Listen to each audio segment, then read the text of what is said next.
bohong. Assalamualaikum warahmatullahi wabarakatuh. Halo semuanya, perkenalkan kami dari SMA Negeri 1 Baharopi, kelas 12 Anggrek, kelompok 3. Pada kesempatan kali ini, kami akan melakukan praktikum kimia dengan tema sistem koloid, yaitu pembuatan puding sebagai contoh dari koloid jenis gel dalam kehidupan sehari-hari.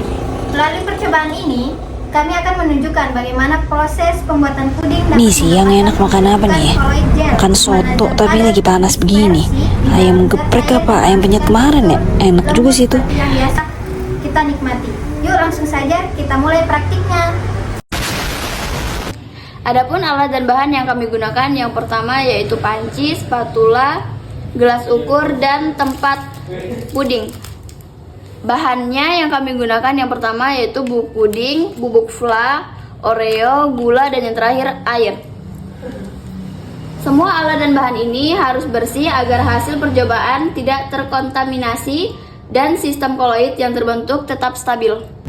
Langkah pertama, kita siapkan semua alat dan bahan. Secara ilmiah, tahap ini penting dalam sistem koloid. Perbandingan bahan akan mempengaruhi keselarasan dalam campuran. Jika salah takaran, partikel koloid akan menggumpal atau tidak terbentuk sama sekali. Jadi persiapan yang baik adalah kunci terbentuknya sistem koloid yang stabil. Baik teman-teman, kita masuk ke tahap kedua. Tahap kedua di sini dalam pembuatan puding ya, dalam tema koloid. Nah, pada tahap kedua ini kita punya bahan. Nanti kita punya bahan dulu. Kita punya bahan 3 si bubuk puding. Kemudian kita punya ini tadi yang sudah dijelaskan oleh teman saya. Nah, karena pancinya kita tidak cukup, kita hanya pakai 1 bubuk puding. Nah, jadi kita buka dulu teman-teman bubuk pudingnya.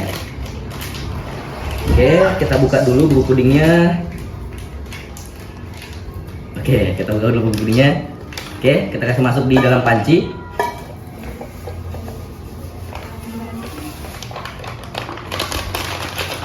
Oke, kemudian setelah si puding masuk ke dalam panci, kita tambahkan gula secukupnya, kemudian semaunya kalian. Jadi kelompok kami tadi sepakat untuk menambah gula dengan 1 sendok.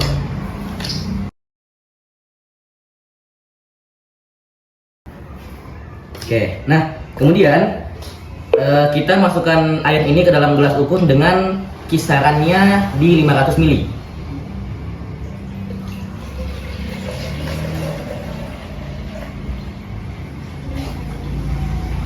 Mau 500 ml? Oh, ini. Astaga, salah.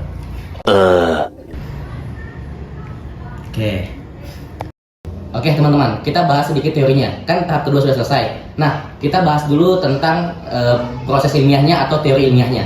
Nah, dalam pembuatan puding ini di tahap kedua, itu kita tahu dulu bahwa si puding itu adalah zat padat, kemudian air itu adalah zat cair. Nah, di tahap kedua ini terjadi yang namanya sistem dispersi. Nah, sistem dispersi adalah suatu sistem di mana zat padat itu akan dicampurkan ke dalam medium zat cair, nanti akan terlarut sempurna, tidak ada yang namanya beberapa bubuk-bubuk yang mengendap. Itu yang dinamakan sistem dispersi. Nah, di sini kita lihat bahwa si puding itu punya yang namanya punya yang namanya bahan yang namanya gelatin. Nah, gelatin itu punya fungsi. Fungsinya apa? Fungsinya adalah sebagai zat pendispersi. Zat pendispersi apa, teman-teman? Zat pendispersi adalah suatu zat yang akan melarutkan bubuk padat ini ke dalam zat cair, sehingga tidak ada yang namanya bubuk-bubuk yang akan mengendap. Cukup sekian untuk tahap kedua kali ini. Kita lanjut ke tahap ketiga, teman-teman. Makasih. Oh my god! Wow! 1 hour later. Oke, selanjutnya kita masuk pada tahap ketiga, yaitu memanaskan campuran yang tadi pada tahap kedua sampai mendidih.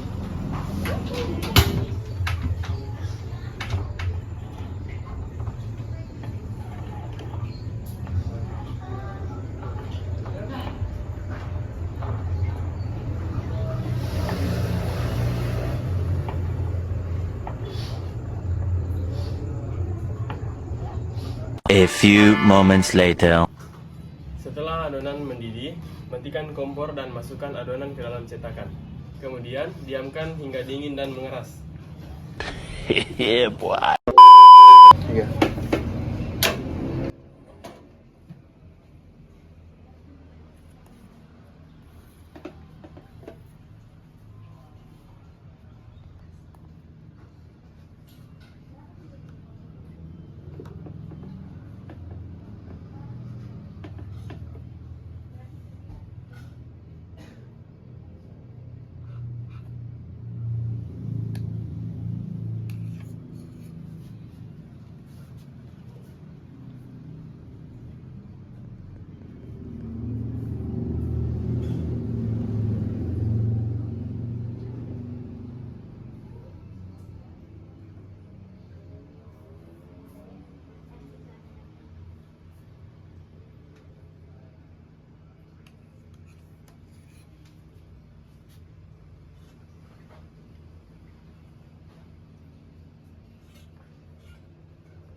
Selanjutnya, sambil menunggu pudingnya mengeras, saya akan membuat puding flan sebagai pelengkap dari percobaan sistem koloid. Pertama, saya tuang bubuk flan ke dalam wadah.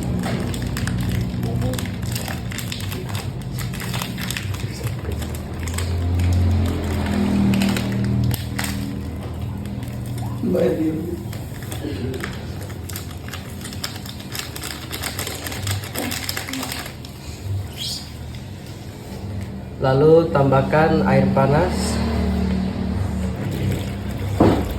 200 ml. Kemudian tuangkan sedikit demi sedikit sambil diaduk sampai merata dan mengental.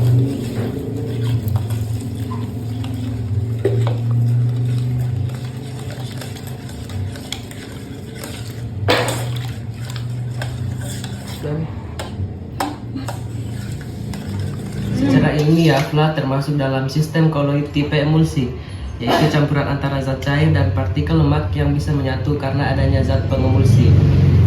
Saat bubuk flan bercampur dengan air panas, partikel-partikel penyusunnya akan terdispersi merata, membentuk campuran yang stabil dan menghasilkan tekstur lembut yang khas. Setelah mengental, flan siap disajikan bersama puding. Jadi setelah pudingnya mengeras dan flannya sudah siap, kita akan menuangkan flannya ke atas puding.